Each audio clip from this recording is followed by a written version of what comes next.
तो दोस्तों कैसे हैं आप सब। मैं हूं विश्व। तो आज के इस वीडियो में हम लोग जानने वाले हैं कि माइक्रोसॉफ्ट एक्सेल में कोई इमेज कैसे इंसर्ट करते हैं।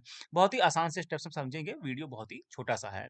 माइक्रोसॉफ्ट एक्सेल पर इससे पहले भी कई सारे इंपॉर्टेंट टॉपिक में कवर कर चुका हूं। नीचे डिस्क्रिप्शन में प्लेलिस्ट का लिंक दिया है, वहां से जाकर के आप वो वीडियोस देख सकते हैं। तो चलिए शुरू करते हैं आज का वीडियो। तो देखिए उसके लिए सबसे पहले हमें जाना है इंसर्ट टैब में। तो यहाँ देखिए ऊपर के रिबन में यहाँ पर हमको मिलता है इंसर्ट टैब। इस पर क्लिक कर दीजिए। नीचे आपको बहुत सारे ऑप्शन मिलेंगे। ये देखिए ये है पिक्चर्स का ऑप्शन। इसके ड्रॉप डाउन पे क्लिक करिए और यहाँ से पहला वाला ऑप्शन यानी कि दिस डिवाइस जो है वो सेलेक्ट कर लीजिए।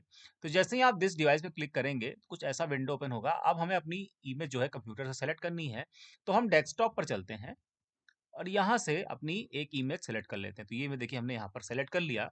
अब उसके बाद यहाँ पर इंसर्ट बटन पे नीचे क्लिक करेंगे। तो जैसे ही आप इंसर्ट बटन पे क्लिक करेंगे तो आप देखेंगे कि आपकी इमेज यहाँ पर आ चुकी है। साइज आप अपने हिसाब से एडजस्ट कर सकते हैं। ये देखिए, ठीक है।